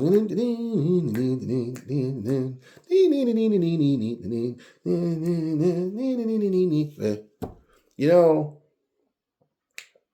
I know you don't like me, and I don't like you. I really never have, so the feeling's mutual. But the way I see it, You won the Royal Rumble, and I'm in the Elimination Chamber, and I think that, your luck is going to run out because I'm going to become next in line for the WWE Championship. And I know you don't like hearing that, but dude, it's a reality. And when you understand that these people, the people at home, deserve better than a scumbag like you to be the champion, you'll understand why I have to win the Elimination Chamber. That's the type of stupid shit. That's the type of stupid shit that you hear in WWE. No, that's really what you hear. If you're going to have people work with talent and what they say and how they say it, you're going to let them, hey, here's the bullet points, but this is, yeah, man, you got to, because this shit don't even sound believable, especially when you got a little bitch ass voice. Like, man, nobody believe that. Shut the fuck up, man. Turn the channel. What else is on? Oh, they're playing golf? Oh, they got a dog show? Oh, let's watch that shit. Fuck. That's what it sounds like. That's what WWE promos sound like. I was laughing because my son didn't know who Trick Williams was. And my son said, he's supposed to be a pimp. What'd I say to him? That's how pimps talk, man. You know what I'm saying, baby? I'm out here, I'm doing big things, baby. I'm making this money out here, man. Everybody know I'm the real ticket, baby. Ain't no show without me, baby. You know what I'm saying? Trick Willie, Trick Daddy. You know what I'm saying, baby? And all that typical, stereotypical bullshit. He comes out there with all that fast, slick talking. I just watch all of this shit. Then you got, what's the other guy? Javon Evans come out there. Yo, dog. You know what I'm saying? I'm going to see you, baby. You know what I'm saying? Hey, look, man. Yo, hey, listen. Hey, it's just like, what the fuck happened to the WWE? You know what's funny? Because my kids would watch old stuff that I had. So they like, man, this is like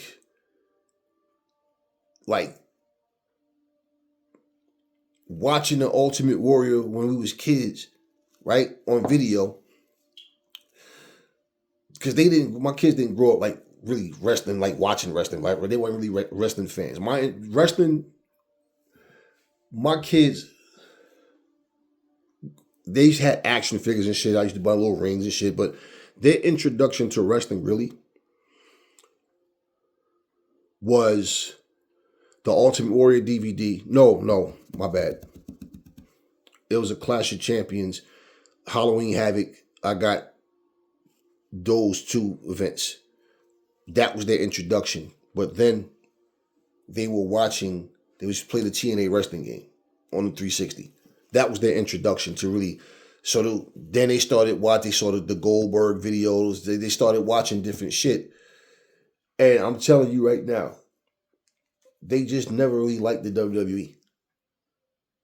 But the versions, the Goldberg, the Ultimate Warrior, all that shit, when they was watching that, they're like, to be honest with you, we didn't know what wrestling was. We just see these people wearing paint and weird stuff, but like watching those interviews and those promos versus now, it's like, damn, that old shit was more entertaining. This stuff just, it sound like some couples therapy shit. It just sound like they just thinking of shit to say just to say it. But there's nothing that make you really want to watch the match just because of it. And this is what I'm telling you, man. I've been saying this shit for the longest fucking time. This feminine energy that's in the air, this whole feminine character shit, this watered down character shit, it just doesn't get it, man. Have you ever went to a store? Say you're in a store, right? Like I hate going to Walmart. I hate when I just needed some damn electrical tape. And it was like, my son's like, Pop, I'm already in here. I was like, hold on, I'm coming. I needed some shit like that. That and a couple of, some household shit to do. I had to do some work. And while I'm standing there in line, I'm like, fuck it, man. Go to the entertainment section, because that'd be the shortest line in that motherfucker all the time, right? We had like 3 or 4 things. So while we stand there waiting, right? There was a time. Hey, Jeff, hey, we got 2 customers here. Thank you, Jeff. All right, hey, sir, he'll be right with you. Need anything else, just, let him know. You find everything, okay? Right? That's what it used to be. This is what happened. Hey, yo! Yo, nigga! Yo, my bad, y'all. Yo, he coming. This nigga slow as hell, my nigga. Like, yo, I'm just sitting there looking at that shit. My what? Oh, nah, well, my fault. I ain't mean to, yeah, ain't no nigga over here. This what happened. Dude come down there. Oh, shit, yo, these motherfuckers tweaking, yo. Set his phone up. So, I guess he was live on TikTok or some shit. My fault, yo, chin twisting his hair, yo, so it's just this, and I'm just looking at the motherfucker. I pay for my shit. So the whole transaction, he's standing there with his phone up, recording himself on TikTok or whatever the fuck live, and this is. Then he looked at my son. He's like, I used to go to such and such. My son like, nah. Oh, you look familiar, yo. Yo. All right, dog. Hey, yo, enjoy your day, yo. Like, it's cold as fuck out this motherfucker. Like, real shit. And this is the level of professionalism that people see. See, y'all don't understand stereotypes. I get it. Your generation is fucked up because nobody taught y'all how to conduct yourselves. That's why y'all think this shit is normal. But this is how you do business. Cursing and swearing and shit, recording yourself while you working. Like, this is the goofy shit that's going on. You ever be in the doctor's office sitting there waiting? You sick as fuck. And all of a sudden they bring you in and you got doctors and nurses. The nurses, they in the back making videos and shit, dancing, doing little. And you like, so while I'm sitting out here, can't breathe, fucked up, needing assistance, you motherfuckers back here tangoing and shit. And, oh no, yeah, that's this generation, bro. And here's the problem. When a wrestling company tries to cater to that shit, the grown-ups are like, there'll be none of this bullshit. What else is on? It's like in the music, the same thing. Grown-ass man sitting at a red light, you got a car full of kids, school bus full of kids, elderly people. Yo, bitch, suck my dick, hating ass nigga, motherfucker, bitch, yeah. You sitting there with a fucking receding hairline, a big ass hole in your fro. And I'm just like, wow. No respect in that. This is what I'm telling you. All these stereotypes represent disrespect, ignorance, low education. That's what I'm telling you. And y'all too fucking stupid to understand that shit. But they're playing character. Why you gotta play a stereotypical character? And why is it either a black or a Latino that have to be, yeah. Why? That's why I said, show me today that a black wrestler comes out wearing red, white, and blue, and he's called the golden boy of a company. Show me when that happens. Hell, Kevin Knight wears red, white, and blue sometimes. I'm talking about that motherfucker is the poster child of that company. No, we want this black man to represent America. He's the American dream. Show me when that shit happens. Show me when they reference a black wrestler as the golden boy of a company. Show me when that shit happens. And not just give him a name and a look, but this motherfucker is the Bob Backlund, the Bret Hart, the Kurt Angle. He is the Hacksaw Jim Duggan, the Hulk Hogan. He is the Dusty Rhodes. Show me when that shit happened. And that motherfucker in his career, 18-time champion. Show me when that shit happens. Y'all don't get this shit. This pissy ass company that y'all sit up here wanting to support and acting like this shit is all good, but then you complain all year long. It's just when somebody reminds you that AEW done slap the motherfucker in the face and drop kick the fuck out of them and then power drive them. Because AEW doing nothing but hitting home runs. But regardless to all of that, the wrestling business needs to be in a position of recognition. And until somebody decides to do a podcast, yeah, just like you got multiple channels doing the NFL. I don't need to watch every channel to know what's going on. They all talking about the same shit. But until people start doing podcasts, well, in today's news, and CCW, Nikki Blackheart defeated such and such to become the women's champion for the second time. Yeah, ACW champion, such and such, and this and this and this. Hey, NWA, you know, yeah, this and this and that. The tag team champions, this and that. Yeah, until they get somebody to actually start promoting pro wrestling, not just the fucking big brands, pro wrestling. Wrestling as a whole will not get the popularity that it needs. Do you realize if you did that, y'all could shift the wrestling culture and all of a sudden now wrestling does become mainstream? Because guess what? More people are talking about it. More people are learning about companies that they didn't even know existed. Because they seem to think that a motherfucker just walked down the street. Hey, man, you want to come to the performance center? They don't understand how wrestlers are produced and created. Until someone starts to do this shit, pro wrestling will always be in the position it's in. I got Prime Video. They have all kind of NFL packages, NCAA packages. You understand what I'm saying? NBA packages, WNBA packages, soccer, rugby, all that. Guess what? I also have HBO Max. Same shit. Boxing, one fighting championships, bare knuckle. Same shit.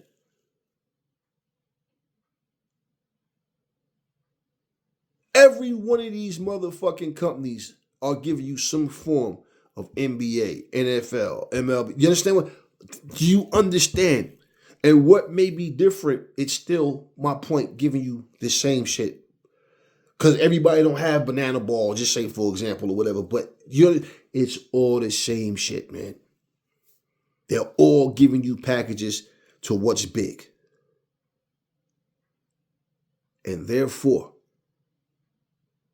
if somebody took the time and interest to say we need to do that same thing for pro wrestling, other companies would start to grow.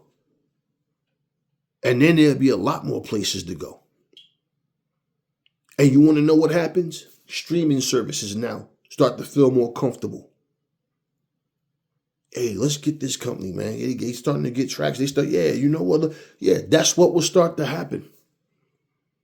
You have to be the one to make the shift. You think, what, somebody just going to Thanos snap one day, somebody wake up and go, oh, pro wrestling. Hey, we need to all start. No, it has to be an effort. And that's why, again, go back to a video where I said, somebody told me about a guy that made the comment about he don't do any videos about a company that pulling under a million views. I said, okay, so if the WWE stopped doing a million views, he won't have nothing to talk about no more then. Because they're the only company right now with Raw that's doing that shit. Everybody else is under a million views. So how the fuck are you a wrestling fan? How does this push pro wrestling? No, you're talking about the same fucking company every week. So it's not a wrestling channel. It's a WWE channel. And that's the fucking facts. And if you can say anything about AEW that you like the company, but I don't talk about it every week, because then you're not a wrestling channel. You have a misleading title. You may want to talk about pro wrestling, but if you can't find it in you to accept that all companies should be different and that you shouldn't have the same show every week, every show should be different. You should not watch AEW Dynamite and feel like I'm watching Raw. I'm watching Collision, but it feel like I'm watching SmackDown. No. It shouldn't feel like that. It should all have a different impact on you. But no, we can't understand or accept that. It's just what I'm used to is blah, blah, blah. Right, I got you. So basically, it goes back to what I said. You're not a wrestling channel. You are a WWE channel. And you're pissed off because the WWE sucks. And you made an oath that you won't talk about anything that pulls in under a million views. But when you have a respected channel, your voice can be one that sparks a whole new interest. But that's my point about people setting their fucking ways.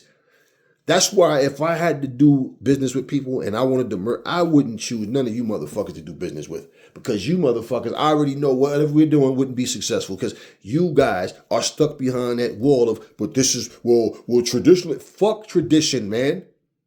You have to learn how to bridge the gap between what is needed, what's already happening, and how we can make it better, and pushing forward. We're going to control the narrative with positivity, facts, truth, and we're going to stick to what we're doing when everybody else is not doing it.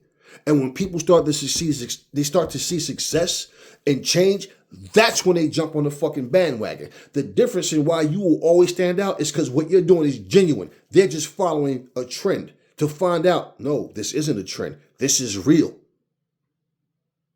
Right now, listen to music. All you hear is a no good nigga, a no good bitch. I got this amount of money. My wrist, is frostbit. My watch costs this. My house is that. Right? Fuck you, nigga. I'll kill you. They sing it in songs talking about how a man ain't shit, bitches ain't shit, blah, blah. Everybody's complaining. Everybody's miserable. Everybody's sad. But then 2 songs later, you rich as fuck, right? Again, then 2 songs after that, you struggling, you going through it. You do drugs to hide the pain and misery. If people started making positive songs, if people started spreading a message of love and peace, don't you realize that would start to dictate the direction of where music go? Because music is trendy. Whatever's hot right now, let's do that. Go back and listen to old soundtracks. And they're sitting up here just singing about dancing and partying. They ain't talking about no good bitch, no good man. Nope, they just singing about dancing, partying, having a great time. Everything is love, everything is peace. But if I make a song like that, they gonna think I'm soft. Don't nobody want to hear that shit. Yeah, that's the problem. Because nobody wants to change the direction of where we are. People can't even come to a fucking comedy show and laugh and have a good time. No, people got to get in their feelings because somebody make a joke about politics or, something. Not talking to you, not fucking with you in the crowd, but you interrupting the show, getting in your fucking feelings because you don't even know how to laugh. People do reaction videos. I watched the fucking chick. She was watching Dumb and Dumber. Y'all can check this shit out right here on YouTube yourselves. She's reacting to Dumb and Dumber, and she starts crying. When I watch Dumb and Dumber, I can watch that movie right now and laugh my ass off. Harry and Lloyd was fucking hilarious in that movie. She's crying because I don't want to say the D word, but they're not that smart and they don't realize it. And I'm like, wow, what the fuck is wrong with this generation? Bitch, laugh. The name of the movie is Dumb and Dumber. What the fuck is wrong with you? Please tell me what scene happened in Dumb and Dumber that could make somebody fucking cry. Y'all are fucked up. You guys are fucked up. I mean, every time they did something stupid, really? Come on, guys. Really? Why would you do? It's a fucking movie. Why are you overthinking everything? It's a fucking movie. It's not real life, dumbass. Remember the blind kid Forsey? Pretty bird. Oh, yes, pretty bird. Why would you kill the bird? Oh, my. I'm like, okay, I can't. I'm telling you, this is this generation. You guys try to tell us about times that we lived. You're just watching the video. You guys are talking about something, trying to overthink what the fuck is going on. You're reacting to Eddie Murphy's Party all the time. He can sing? Oh my fucking, no, wait, this is not Eddie Murphy. No. Then you're listening to the lyrics. Okay, guys, let's be real. If your girl's hanging out in the fucking clubs, getting her man, are you going to, come on. Bitch, shut the fuck up. Nobody want to hear about your fucking life story. You don't even know how to react to a video. This is your reaction? A fucking 3-minute song and your video is 29 minutes. Like, bitch, he didn't say all that much. Goddamn. Everything. Complain, pause the video, complain, pause, complain. No way, this is Eddie Murphy. No way, no. So what? There's some unwritten rule that says if you have one talent, you can't have a second, third, fourth, or fifth. This is this generation, y'all. You guys are fucked up. I'm telling you. You don't know how to enjoy anything. Grown-ass men can't even play a video game. They lose punching holes in your TV, cursing, swearing. Like, are you serious? And you tune in to watch a clown like that? But that's this generation, man. The less something makes sense, the dumber it is. Let's do that. Anyway, I said what I had to say. AEW, keep doing what you guys are doing. Tony Khan, keep the vultures away. Keep the culture vultures away. Trust me. Anybody coming into AEW that's just trying to get a big paycheck, I don't care, wrestler, backstage personality, but do not hire these motherfuckers. If their interest is not AEW, it's fans and it's wrestlers. Fuck them. Because this is what these people do. They come in to look for a big paycheck. They don't put 100% in what they're doing. And anytime somebody comes from WWE and I work for WWE, well, go your fucking raggedy ass back there. Because that's the mentality. Like, you should be glad to have me. Not, hey, man, this is business. I'm glad to be here. And we're going to make some money together. We're going to entertain these fans. We're going to make the best product we can. I ain't from WWE. Fuck you and your WrestleMania moment, bitch. Who cares? Like, give a fuck what you did.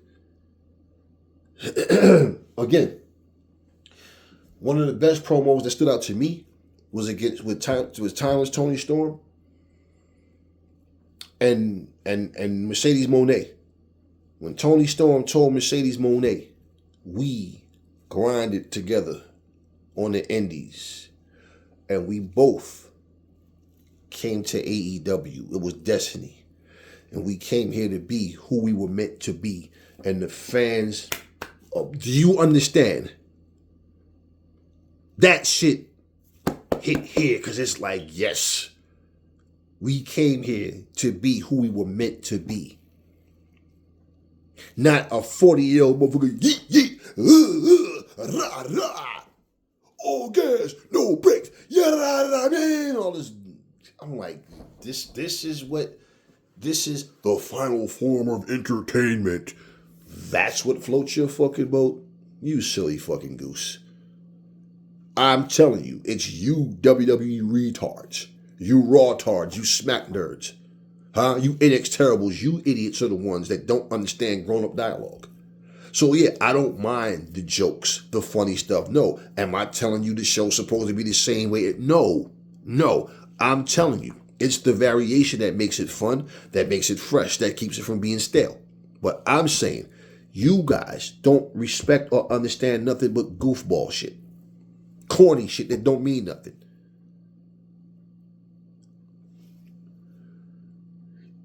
If me and Cody Rhodes wrestle all over the arena, punch each other, slam each other into the wall, all over the arena, and we're showing bad blood and this shit goes on 5-6 minutes.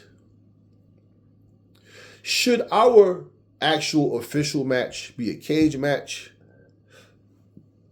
Huh?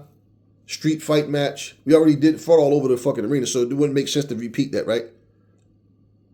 Because more than half of the match is going to take place out in the crowd, backstage instead of the ring. So shouldn't it be something where we got weapons, we're in a cage, and we're going to go in there and punish each other? Or should we just have a regular straight up match? 1, 2, 3 over. Because if we hate each other that much that we can fight all over the arena just to end that shit in a regular match, does that make any sense to you? Because it don't make no sense to me. Because if we're that angry, we need a clear winner and all things go.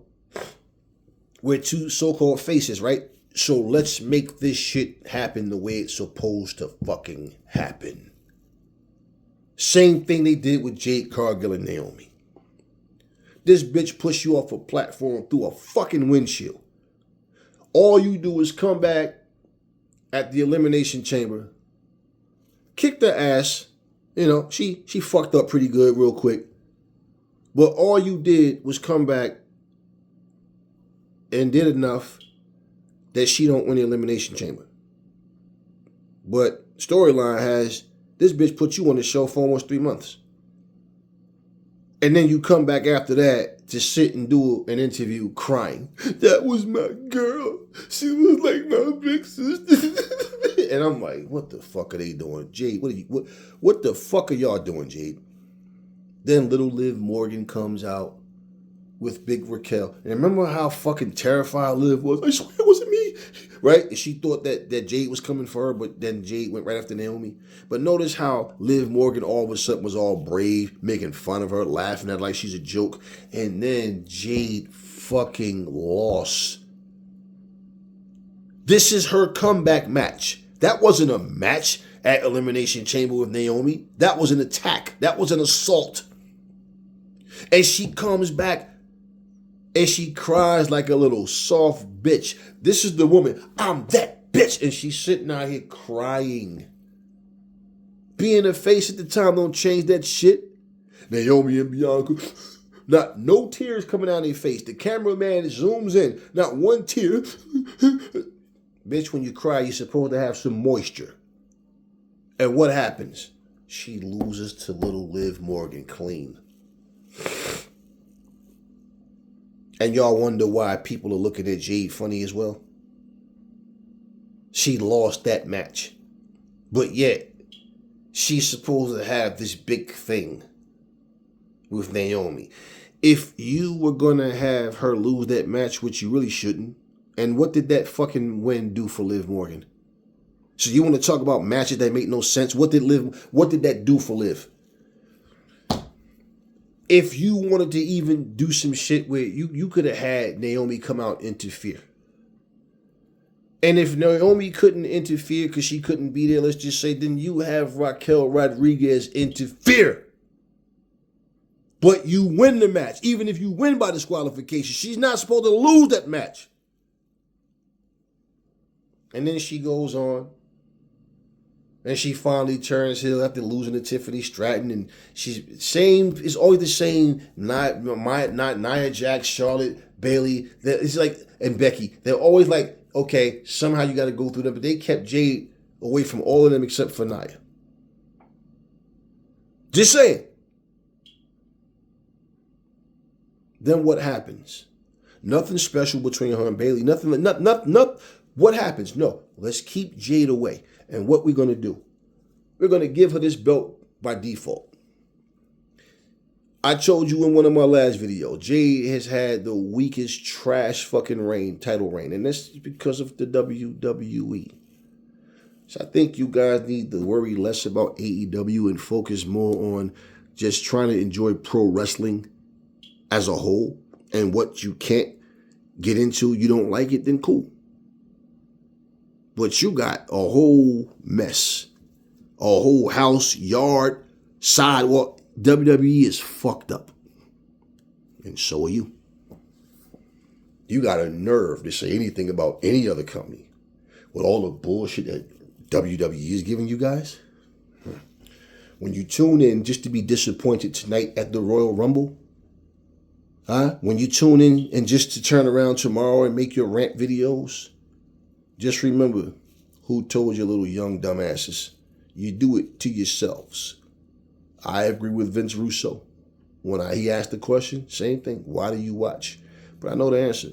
Because you're slaves to the machine. I've been telling you guys this shit from day one. That's all I got for you motherfuckers. To the real ones, salute. I'll catch you guys on the next video.